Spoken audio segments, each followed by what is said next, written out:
जय श्री सीताराम मित्रों।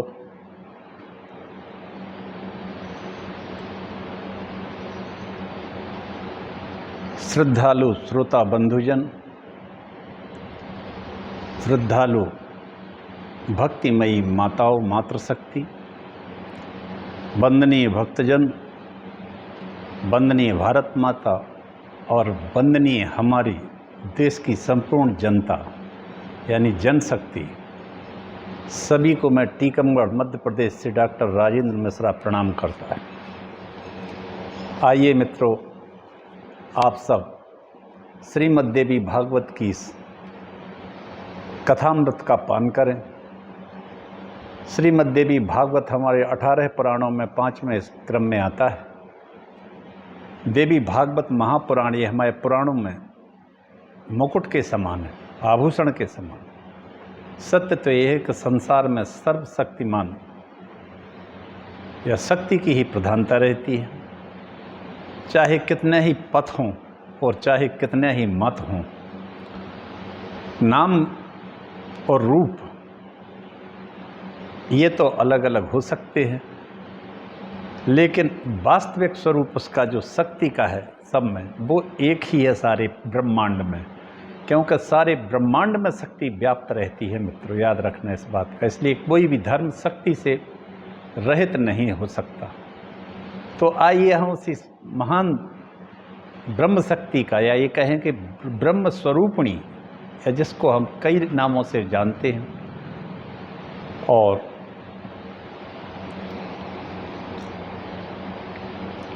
अपनी मूढ़ता के कारण हम उस शक्ति के वास्तविक स्वरूप को नहीं समझ पाते। यदि वास्तविक स्वरूप को हम उसको समझ लें, तब संसार की जितनी बहुत बड़ी समस्या खत्म हो जाएगी। ना युद्ध होंगे कहीं, और सभी जगह सुवसुधैव कुटुंबकम की जो अवधारणा है भारतीय सनातन की, भारतवर्ष की, ये भारतवर्ष की ही महानता है जो सारे विश्व को ही अपना कुटुंब मानता है। सनातन धर्म में किसी को अलग अपने से नहीं रखा। तो उसी शक्ति तत्व की व्याख्या इस महापुराण में की गई है मित्रों। वो सगुण और निर्गुण रूप में व्याप्त है सारी दुनिया में, सारे विश्व ब्रह्मांड में। यहाँ में एक शिव जी कहते हैं पार्वती से उत्तरकांड में, अगुण सगुण गुण मंदिर सुंदर। अगुण सगुण गुण मंदिर सुंदर, भ्रम तम प्रबल प्रताप दिवाकर। आहा, क्या बात है! एक ही चौपाई में सब कुछ भर दिया है भगवान भोलेनाथ। अगुण सगुण गुण मंदिर सुंदर, भ्रम तम प्रबल प्रताप दिवाकर। काम क्रोध मद गज पंचानन, काम क्रोध मद गज पंचानन, और बसहु निरंतर जन मन कानन। शिव जी कहते हैं, हे राम, याद रखना मित्रों, ये राम पर ब्रह्म परमात्मा तो हैं, लेकिन ये अगुण माने निर्गुण भी हैं। और भक्तों के लिए, गौ रक्षा के लिए, भक्तों की रक्षा के लिए, दुष्टों के आतंक से मुक्ति के लिए जब ये शक्ति अवतार लेती है, तो कभी राम बनती है, कभी कृष्ण बनती है। इस तरह से अवतार होते रहते हैं, शक्ति के ही अवतार हैं। शिव जी कहते हैं कि अगुण ऐसे निर्गुण और सगुण भगवान श्री राम मेरे हृदय में वास करें। अगुण सगुण गुण मंदिर सुंदर। राम, आप तो सगुण भी है और निर्गुण भी है। राम जी की स्तुति करते हैं भगवान शिव जी कि राम, आप तो निर्गुण हैं और सगुण हैं, और भ्रम रूपी अंधकार के नाश करने के लिए आप सूर्य हैं, प्रबल प्रतापी सूर्य हैं। अगुण सगुण गुण मंदिर सुंदर, भ्रम तम अंधकार, भ्रम रूपी अंधकार जो है, ये भ्रम है सबको अपना अपना, कि हम अलग हैं, ये अलग हैं, वो अलग हैं, और इस तरह से ना जाने कितने भागों में ये जन समुदाय बटा हुआ रहता है।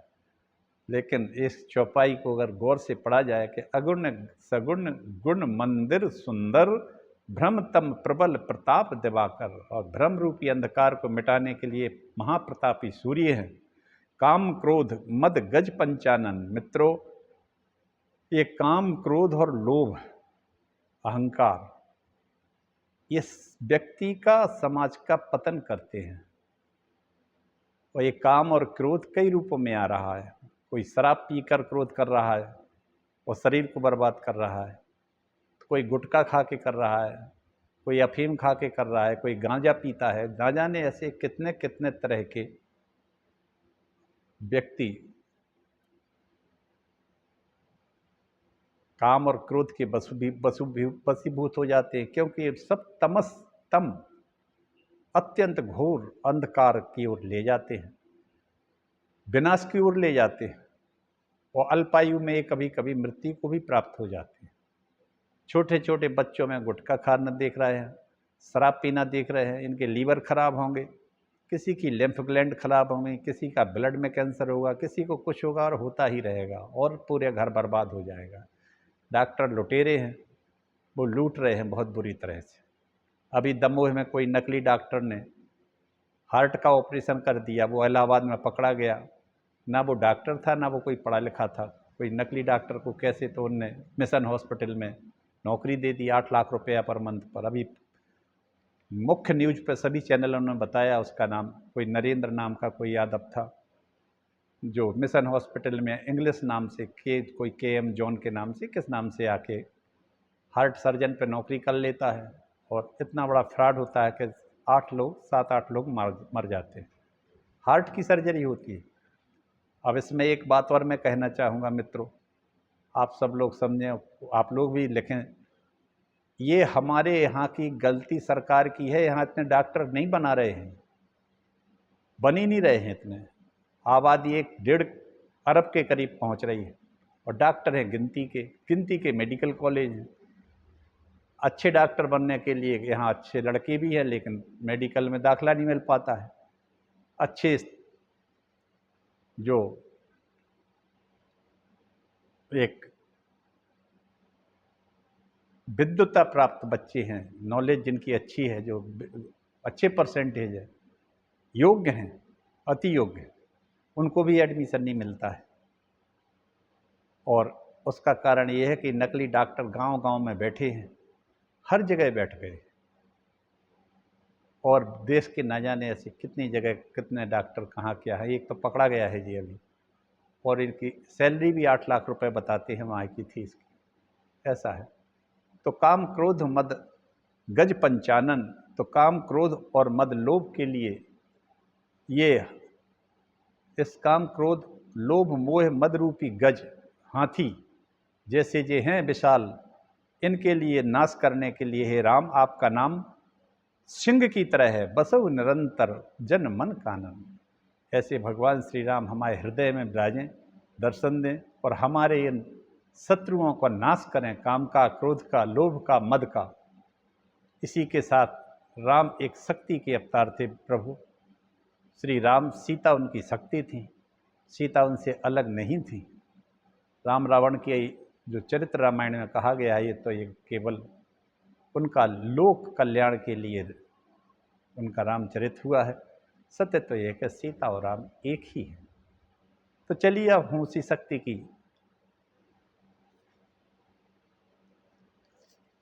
पाठ करते हैं, शक्ति का प्रार्थना करते हैं, मंगलाचरण करते हैं एक छोटा सा, और इसी के साथ हम आगे की कथा कहेंगे। मित्रों, आज पूरा एक स्कंद हो जाएगा। कल तक मैंने कहा था कि व्यास जी के पुत्र महायोगी सुखदेव जी थे। ऐसे अद्वितीय पुत्र को पाकर सुखदेव जी के जन्म लेने पर व्यास जी बड़े प्रसन्न हुए। लेकिन सुखदेव जी एक महायोगी थे। जन्म लेने के बाद उन्होंने शादी भी की। पीवरी नाम की उनकी पत्नी थी, पितरों की एक कन्या थी। इनके 4 पुत्र हुए। मैंने कल आपको नाम बताया था, आज भी बता देता हूँ अगर आप चाहें तो। इनके 4 पुत्र हुए, उनमें से एक का नाम था कृष्ण, एक का नाम था गौर प्रभु, एक का नाम था भूरी, एक का नाम था देवश्रुत। ये 4 लड़के थे और एक कन्या थी, उसका नाम था कीर्ति। इस कन्या का विवाह उन्होंने अणुह के साथ किया है। अणुह का एक पुत्र हुआ ब्रह्मदत्त, जो भारत का एक महाप्रतापी राजा हुआ और बाद में महायोगी बन के चला गया। बाद में सुखदेव जी चले जाते हैं कैलाश पर्वत पर। कैलाश के ऊपर जाके उनने घोर तपस्या की और तपस्या के प्रभाव से वे आकाश मार्ग में चले गए, सदैव उड़ते हुए। इतना हल्का उनका शरीर हो चुका था, भगवान शिव की उन पर कृपा ही थी, और सुखदेव जी योगस्थ होकर चले गए। इधर व्यास जी को बड़ा कष्ट हुआ कि एक ही पुत्र था मेरा। तब शिव जी ने कहा कि तुम्हारा पुत्र ऐसा था कि तुम अपने पुत्र के नाम से काफ़ी समय तक इस देश में सब जगह सम्मान पाओगे। ये पूरा युग में तुम्हारा सम्मान सुखदेव की वजह से भी होगा। वैसे तो व्यास जी स्वयं में बहुत प्रकांड विद्वान थे, उन्होंने भगवान के ही अवतार माने जाते हैं। उन्होंने ही 18 पुराणों की रचना की, वेदों पर भाष्य लिखे, सब कुछ किया। लेकिन सुखदेव एक अलग ही चीज़ थे। उनके पुत्र जो थे वो महायोगी थे और बड़े ब्रह्मज्ञानी थे, जन्मजात थे, वो जन्म सिद्ध थे। ऐसा हमारे इस भारत में ही होता है और कहीं नहीं होता है मित्रों, ये पक्की बात मान लो, देवभूमि है। अब जब सुखदेव जी चले जाते हैं तो व्यास जी को एक बार फिर बहुत बुरा लगता है कि ऐसा अद्वितीय पुत्र हमारा चला गया हमें छोड़ के, और आकाश मार्ग में जाके स्थित हो जाते, चले गए वो। अब क्या होता है आगे, यहाँ से कथा शुरू होती है। शिव जी ने कह दिया कि व्यास जी तुम चिंता मत करो, सुखदेव तो एक अद्वितीय पुत्र आपको प्राप्त हुआ था, गुणों के खान थे वो। हाँ, उनकी तुम्हें जब याद आए और बुरा लगे तो ध्यान करना, सुखदेव छाया रूप में तुम्हारे पास आ जाएंगे, जे मैं वरदान दिए देता हूँ। तभी उन्होंने देखा कि एक छाया हमारे पास आके हमारे इर्द, जब भी हम सोचते हैं तो वो छाया प्रकट हो जाती है, वो सुखदेव जी ही आते हैं। ऐसे ब्रह्म ज्ञानी महासुखदेव जी को हम सब प्रणाम करते हैं मित्रों। चलिए कथा आगे बढ़ाते हैं। अब क्या होता है कि इतना सब होने के बाद चलिए थोड़ा सा मंगलाचरण करते हैं, फिर हम कथा को बढ़ाएंगे। नमोस्तु रामाय सा लक्ष्मणाय दिव्यै च तस्यै जनकात्मजाय, नमोस्तु रुद्रेन्द्रयमानिलेभ्यो, नमोस्तु चंद्राग्नि मरुद्गणेभ्यः। इस स्तुति में सभी देवताओं की स्तुति है। वाल्मीकि रामायण के सुंदरकांड का श्लोक है और इसको हनुमान जी ने स्तुति की है भगवान की, श्री हरि के हृदय कमल में। सीता जी को कैसे ढूंढा जाए, सब जगह ढूंढ लिया है। नमोस्तु रामाय सा लक्ष्मणाय दिव्यै च तस्यै जनकात्मजाय, नमोस्तु रुद्रेन्द्रयमानिलेभ्यो, नमोस्तु चंद्राग्नि मरुद्गणेभ्यः। जग मंगल गुण ग्राम राम के, दानी मुकुट धन धर्म धाम के। जग मंगल भल काजु विचारा, बेगिए नाथ न लाई वारा। गंगा तरंग रमणीय जटाकलापम, गौरी निरंतर विभूषित वाम भागम। नारायण प्रिय मनंग मदापहारम, वाराणसी पुरपतिम भज विश्वनाथम। अच्युतम केशवम राम नारायणम, कृष्ण दामोदरम वासुदेवम। हरिम श्रीधरम माधवम, गोपिका वल्लभम जानकी नायकम। श्री रामचंद्रम भजे, लेते सदा सुध दीन की। सहज दया के धाम, जननी जनक ब्रह्मांड के प्रभु श्री सीताराम। जननी जनक राजेंद्र के प्रभु श्री सीताराम। इस सारे ब्रह्मांड के ही माता पिता राम जी और सीता जी हैं मित्रों। भक्त भक्ति भगवंत गुरु चतुर नाम बपु एक, तिनके पद बंदन करो ना सत विघ्न अनेक। नासै रोग हरै सब पीरा, जपत निरंतर हनुमत बीरा। नासै रोग हरै सब पीरा, जपत निरंतर हनुमत बीरा। कौन सुकाट कठिन जग माही, जो नहीं होए तात तुम पाही। आज मित्रों हनुमान जयंती है। आप सबको, पूरे देशवासियों को हनुमान जी रक्षा करें, संपूर्ण देश की रक्षा करें। बजरंग बली हैं, महाबली हैं, कलयुग के राजा हैं, कलयुग के देवता हैं और सबसे सहज में प्रसन्न होने वाले हैं। केवल एक नाम लेना है, श्री राम जय राम जय जय राम। श्री राम जय राम जय जय राम। अगुन सगुन मन मंदिर सुंदर, अगुन सगुन गुण मंदिर सुंदर, भ्रमतम प्रबल प्रताप दिवाकर, काम क्रोध मद गज पंचानन, बसहु निरंतर जन मन कानन। इस तरह से जब चले आए व्यास जी, अपने पुत्र सुखदेव को अंतरिक्ष में गया हुआ देखकर व्यास जी ने आश्रम से जाने का विचार किया। उस पर्वत को त्याग दिया और कहाँ गए? जहाँ उनकी माता सत्यवती रहती थी। सत्यवती का स्मरण करके उस द्वीप पर पहुंच गए जहाँ इनका जन्म हुआ था, गंगा द्वीप पर। सत्यवती का स्मरण करके वहाँ पहुँच जाते हैं जहाँ अपनी माता को छोड़कर आए थे। वहाँ जाकर पूछा कि मेरी माता कहाँ चली गई है? तो निषाद राज ने कहा, और निषादों ने कहा कि उस कन्या का तो विवाह निषाद राजा ने राजा शांतनु के साथ कर दिया है। तत्पश्चात निषाद राज ने व्यास जी का पूजन किया, सत्कार किया और कहा कि आज मुझे आपके दुर्लभ दर्शन प्राप्त हो गए, मैं धन्य हो गया, और मेरा ये संपूर्ण सब कुछ भी व्यास जी आपका ही है, आप बताएं क्या आज्ञा।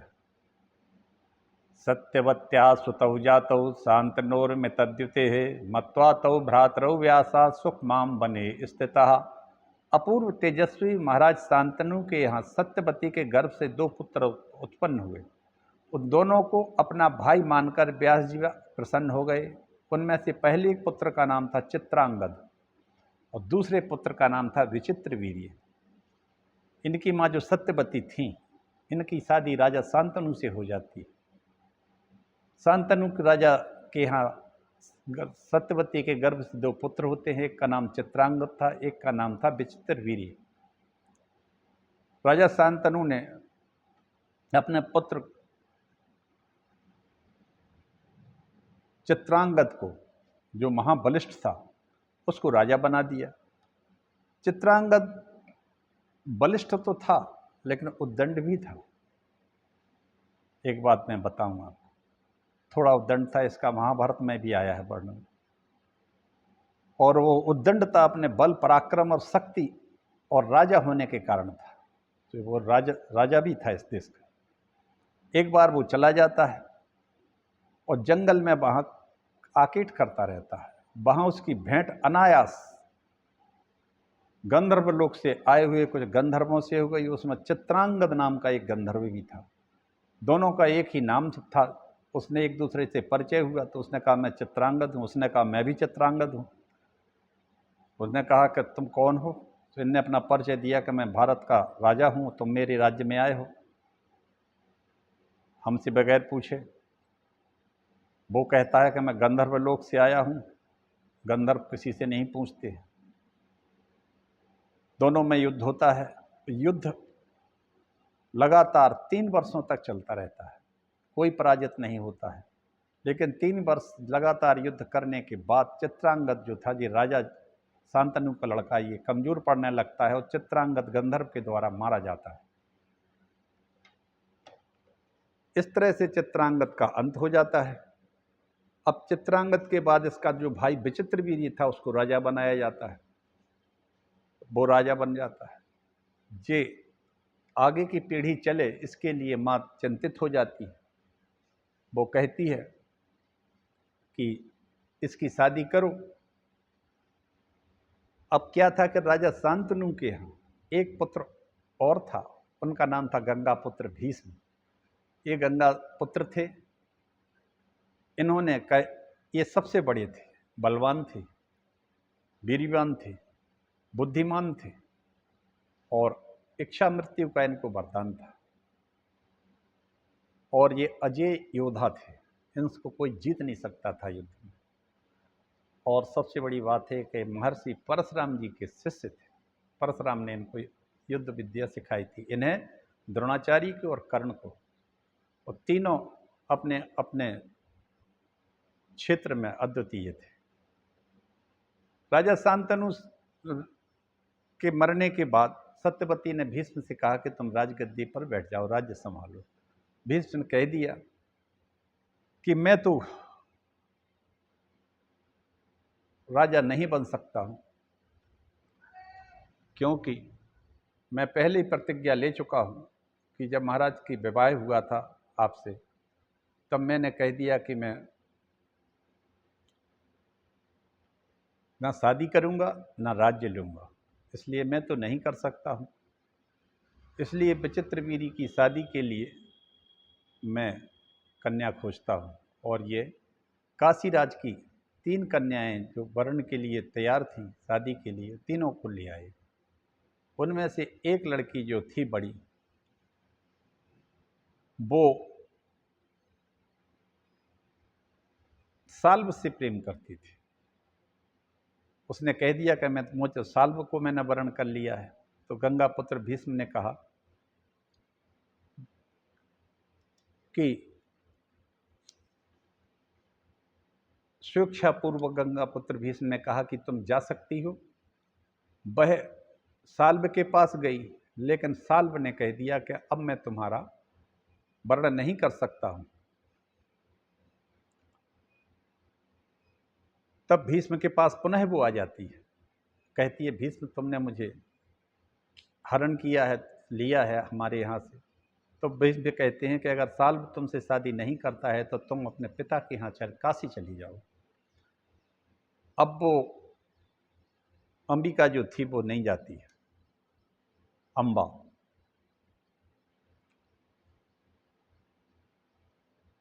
तब वो घोर तप करने लगी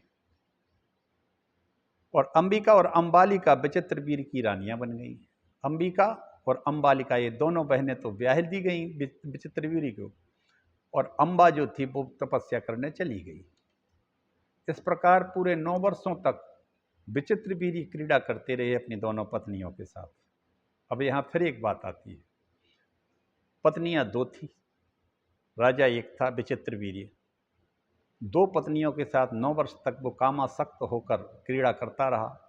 राजपाट भीष्म पितामह देखते रहे, किसी तरह काम चलता रहा। लेकिन उसके कामासक्त अत्यंत होने के कारण उसको टीबी का रोग हो गया, क्षय रोग हो गया, और उस क्षय रोग के कारण वो मारा गया और ये दोनों रानियां विधवा हो गईं। विचित्रवीर्य मारा जाता है अपने वर्षाणि नवराजेन्द्र कुर्वन् क्रीड़ा मनोरमाम सा पापासौ मरणम भूयो गृहीत्वा राजयक्ष मणा। राजयक्षमा कहते हैं इसको, टीबी को, ट्यूबरक्लोसिस को। अब तो दवाइयाँ बहुत सारी निकल आई हैं, लेकिन फिर भी एक कष्ट साध्य रोग है, बहुत कष्ट साध्य है। समय पर दवाई हो जाए तो ठीक है। हालांकि आजकल गवर्नमेंट ने डॉट्स के नाम से इसकी दवाइयाँ मुफ्त में देने का एक प्रोग्राम रखा है, जो मिलती हैं, लेकिन बड़ा लंबा समय है इसके खाने का, लगभग 1.5 साल तक खाना पड़ती है। तो वर्षाणी 9 वर्षों का यह मनोहर क्रीड़ा करता रहा। राजक्षमा इसको रोग हो जाता है विचित्रवीर्य नाम के इस राजा को, और वो मृत्यु को प्राप्त हो जाते हैं। इसके बाद उनके प्रेत कर्म इत्यादि किए भीष्म पितामह ने। अब समस्या हो गई कि आगे का वंश कैसे चले। तब भीष्म ने कहा अपनी माता से कि मैं तो राज्य और विवाह दोनों नहीं करूंगा, इसलिए विचित्रवीर्य के क्षेत्र में एक परंपरा पहले होती होगी, किसी के क्षेत्र में किसी उच्च कुलीन ब्राह्मण से नियोग कराया जाता था, अपने से उच्च कुल से, या अपने बराबरी के कुल से भी होता था। तो ये क्षेत्रज पुत्र कहलाते थे। तो उन्होंने कहा कि आप कराइए। तब सत्यवती को अपने पुत्र व्यास जी का स्मरण होया है। व्यास जी का स्मरण हो आया। उन्होंने व्यास जी को याद किया और व्यास जी कह के गए थे, सरस्वती के तट पर बैठे तपस्या कर रहे थे, कि जब भी तुम मुझे बुलाओगी माता, मैं उसी समय आ जाऊंगा। इन्होंने उनको याद किया और व्यास जी आ जाते हैं। भीष्मेण पूजिता कामा सत्यवत्या च मानिता तस्थौ तत्र महातेजा विधूर्मो अग्निरिपापरा तमुचवाच मुनिम माता पुत्र मुत्पाद दया धुना क्षेत्रे विचित्र वीर्य सुंदरम तब वीर्यजम। भीष्म ने व्यास जी की विधिवत पूजा की। महातेजस्वी व्यास वहां सुशोभित हुए मानो धूम्रवत साक्षात अग्निदेव। इतने तेजस्वी थे व्यास जी। माता सत्यवती ने व्यास से कहा, इस समय तुम विचित्र वीर्य के क्षेत्र में अपने तेज से सुंदर पुत्र उत्पन्न करो। माता का वचन सुनकर व्यास जी ने उसे आप्त वाक्य माना और ठीक है कहकर वे वहीं पर ठहर गए और ऋतुकाल की प्रतीक्षा करने लगे। पहले तो महाभारत में और भी पुराणों में कथा है कि पहले व्यास जी ने मना किया कि त्रेता में राम जी ने जो विधान रचा है उसके अनुसार अनुज वधु भाई की पत्नी के साथ श्रवण नहीं किया जा सकता है। लेकिन यहाँ वंश की समस्या थी और त्रेता नहीं था, ये द्वापर आ गया था। तो उन्होंने कहा हे राजाज्ञा है, राजाज्ञा का पालन करो और तुमसे श्रेष्ठ तेजस्वी मेरा पुत्र और कौन हो सकता, तुम ज्येष्ठ हो, इसलिए तुम अपने तेज से 2 पुत्र उत्पन्न करो। तब ऐसा कहकर अंबिका से एक पुत्र उत्पन्न किया जो महाबली था लेकिन जन्मांध था। क्यों? कि उसने व्यास जी के उस तेज अग्नि के स्वरूप को देखकर आंखें बंद कर ली। वो जन्मांध था, उसका नाम धृतराष्ट्र हुआ। अब अंबालिका से कहा कि तुम जाओ और तुम अपने तेज को धारण करो। तो उससे शीघ्र उत्पन्न पुत्र ने व्यास जी के गर्भ ने फिर धारण किया, व्यास जी से गर्भ धारण किया अंबालिका ने। उससे भी वो भयभीत होकर पीली पड़ गई और उसके जो पुत्र हुआ वो पांडु के नाम से विख्यात हुआ। वो पीलापन लिए था, इसलिए माता ने वधु अंबालिका को 1 वर्ष के बाद पुनः इस पुत्र के लिए प्रेरित किया। पर माता सत्यवती ने मुनि श्रेष्ठ व्यास जी का आह्वान कर उनसे इसके लिए पुनः प्रार्थना की, परंतु उसने स्वयं न जाकर अपनी दासी को भेज दिया। अंबालिका फिर स्वयं नहीं गई, उस तेज को नहीं सह पाई। व्यास जी के पास दासी को भेज दिया अंबिका ने। उस दासी के गर्भ के अंश से शुभ विद्वान अत्यंत योग्य विदुर जी का जन्म। इस प्रकार 3 पुत्र प्राप्त होते हैं, धृतराष्ट्र, पांडु और विदुर। व्यास जी ने धृतराष्ट्र आदि 3 महापराक्रमी पुत्र उत्पन्न किए। भ्रातृ धर्म को जानने वाले व्यास जी ने ऐसा करके वंश की रक्षा की है। पुण्यात्मा मुनिजनों, इस प्रकार उनकी वंशोत्पत्ति से संबंधित समस्त कथानक मैंने आप लोगों से कह दिया। इसी के साथ मित्रों आज पहला स्कंद पूर्ण हो जाता है। आज हनुमान जयंती है। ओम श्री महा अंजनाय पवन पुत्र आवेशय आवेशय ओम श्री हनुमते भट्ट। ओम श्री महा अंजनाय नमः। ओम श्री महा अंजनाय नमः। वे बजरंग बली सारे संसार की रक्षा करें, भारत की रक्षा करें, धर्म की रक्षा करें, धार्मिक जनों की रक्षा करें और दुष्टों का विनाश करें। कवन सुकाज कठिन जग माही, जो नहीं होए तात तुम पाही। मित्रों, इस तरह से सूत जी कहते हैं कि मुनिजनों, वंश की रक्षा के लिए व्यास जी ने धृतराष्ट्र, पांडु और विदुर 3 पराक्रमी पुत्र उत्पन्न किए। इस प्रकार मैंने उनकी वंशोत्पत्ति से संबंधित कथानक आपको श्रवण करा दिया। इसी के साथ ही आज प्रथम स्कंद पूरा हो जाता है मित्रों। अब कल से दूसरे स्कंद की कथा कहेंगे और मत्स्यगंधा और व्यास का प्रकरण सुनाएंगे। ये सत्यवती मत्स्यगंधा कैसे बनी, कैसे व्यास जी की जन्म की कथा है, वो कल सुनाएंगे। इसी के साथ में अपनी वाणी को विराम देता हूँ। भगवान श्री रघुनाथ जी आप सबका कल्याण करें, माता जगदम्बा आपकी रक्षा करें, वीर बजरंग बली इस देश की, संपूर्ण देशवासियों की, भारतवर्ष की, सबको सद्बुद्धि ज्ञानी नाम अग्रगण्यम। आज हनुमान जयंती है, सबको हनुमान जी के जन्म की शुभकामनाएं मैं देता हूँ बार बार। और वीर बजरंग बली की जय हो। हर हर महादेव। शंकर सुवन केसरी नंदन, शंकर स्वयं केसरी नंदन, भगवान शंकर स्वयं ही हैं हनुमान जी महाराज। शंकर सुवन केसरी नंदन, तेज प्रताप महाजगवंदन। बोलो हर हर महाकाल। जय श्री राम, जय राम, जय जय राम। अब मैं वाणी को विराम देता हूँ मित्रों। आप सबका कल्याण हो, सद्बुद्धि हो, सद्विचार हो। हर हर महादेव।